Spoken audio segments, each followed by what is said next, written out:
Here we are, Rich, in very bleak, windy Cape Town. Between us, we've got 100 people working in our businesses in Cape Town, and it is an incredible city. And it's only 12 hours from London and a great time zone as well. So for the next 2 days, we're going to take some look at some offices, meet some people and see how we built it. Let's go!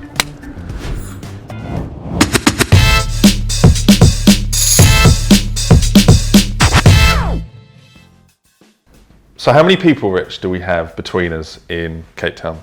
How many have you got at MOHARA? 55 full-time and probably 5 contract.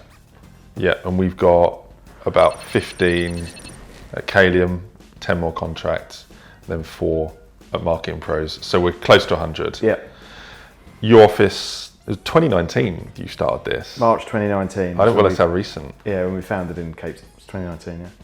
Let's give people 30 seconds on the businesses that we have here so they've got a bit of context. So we're a startup studio and tech product builder. Kalium, content marketing, SEO, Marketing Pros, we help UK companies hire remote talent.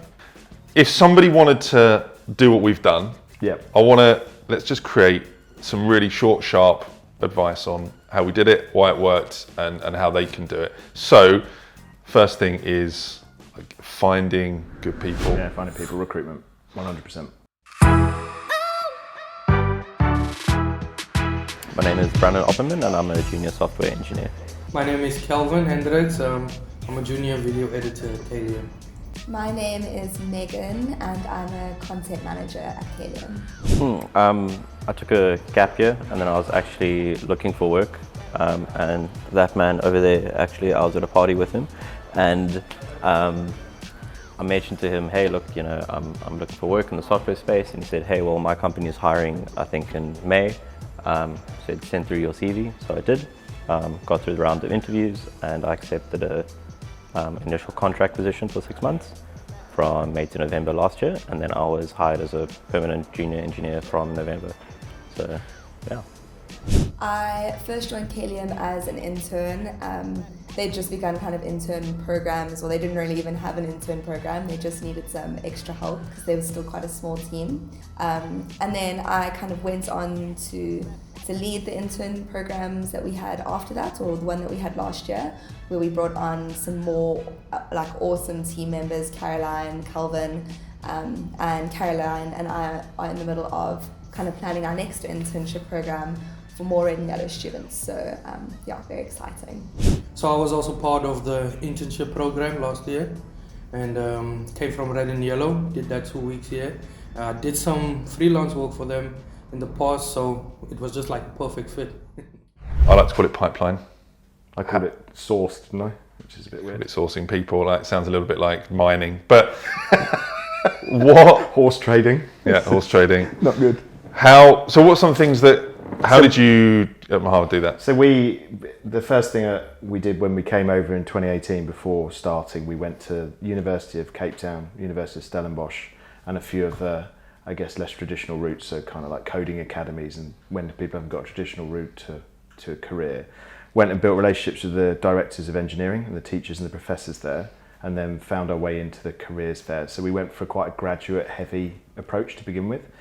In terms of recruiting the senior people like Louis and Leo, we went via Offer so a recruitment company that's here in Cape Town. So really two-pronged approach. There was a third around referral as well, but it was mainly institutions, then that kind of like company that supports the ecosystem. So we do internships. So at the end of, there's this marketing school here, Red and Yellow, and they do like a master's program. Okay. So at the end of that year, they have to do like 2 weeks in industry. So we got a relationship with them. We get in like 3, 4, 5 of these guys, and they spend 2 weeks at the company. Yeah. Meg runs it. And then first year, Meg came in and did the internship and then joined. And then second year, we ran it. I think we had 4, and then Calvin and Caroline, who like heads up a lot of our business development, came through that. It's just obviously a good way of just sort of seeing people and also selling them on the company, because the very best people, they do have options. Absolutely they do, yeah. As you know, particularly engineers, and that really is just a great way to just kind of sell them on the company. We move on to, that was, number 1, recruitment pipeline. Yep. Number 2, culture.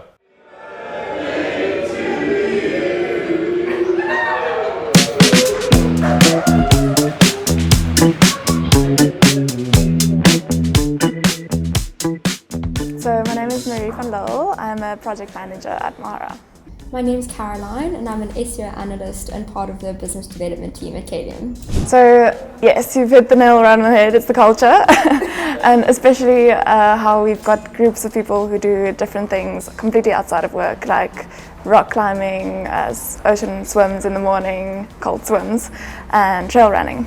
So yeah, we go every week and it's just been such an amazing community where I found my community here at work, but it's not just in work that we spend time together. I think the energy that everyone at Kalium brings to the office, and everyone is just super respectful. Everyone's got their own work routine that they've figured out and what works best for them, and everyone is really respectful of that as well. So I think that's really important.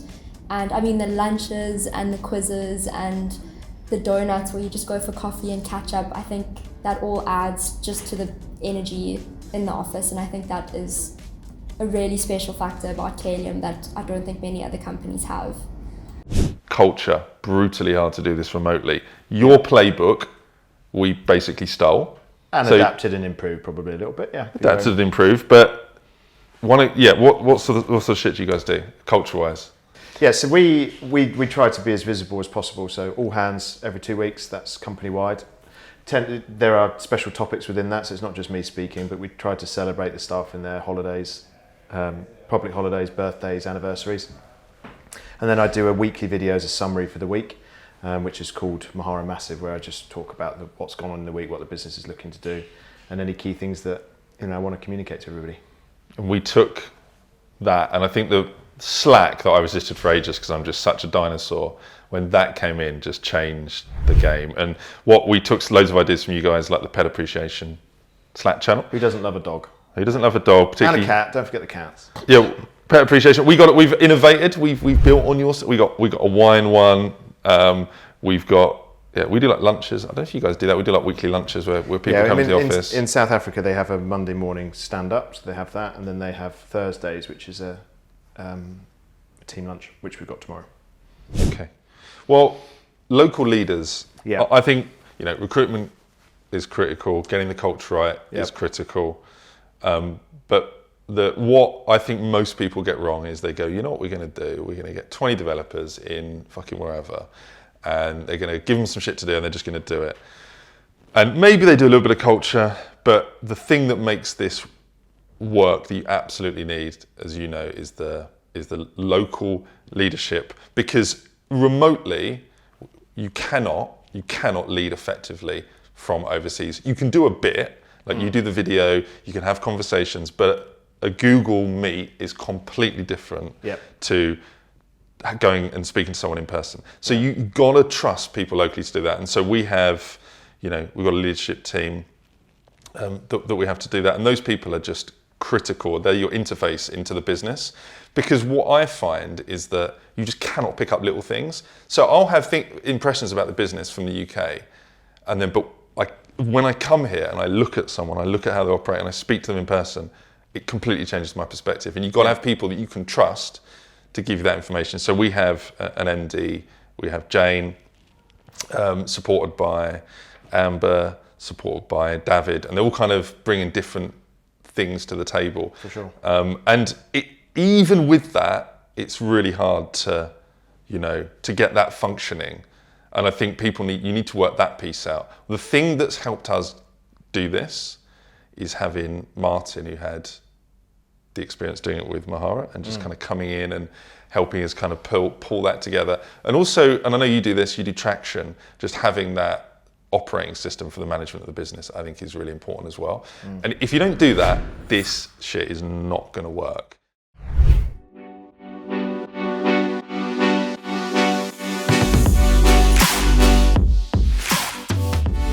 My name is Leo Thiessen, and I am a management engineer and part of the SA leadership team here. So my name is David Veerman and I'm Director of Product at Kalium, which is a fancy title, but basically I'm sort of responsible for a lot of the processes around how we deliver the product, and then I also manage some accounts. Yes, and as part of that I'm also of course just part of the leadership team with Jane, Doug and Amber.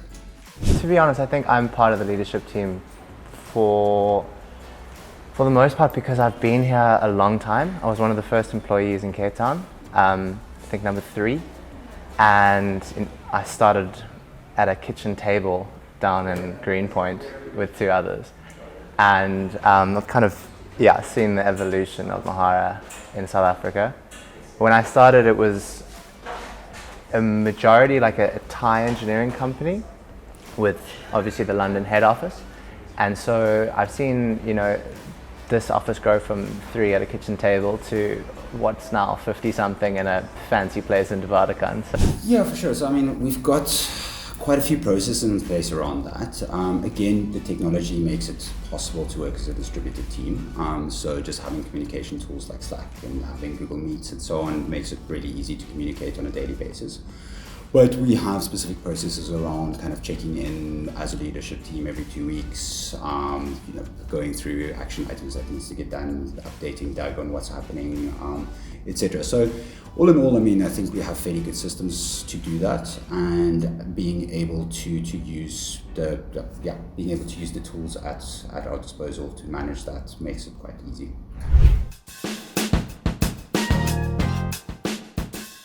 In summary, recruitment, get killers, right? 2, culture, make it not a shit place to work, be present. 3, local leaders, really hard to find, gotta have good ones, get them in early, without them you're fucked. I mean, that's super direct, but yeah. And of course, it's all people, right? It all boils down to making sure that you can find great people to work with, understanding what they want in their careers, because it's not just a job. And really work with them to improve and make your business great, because it's totally about people.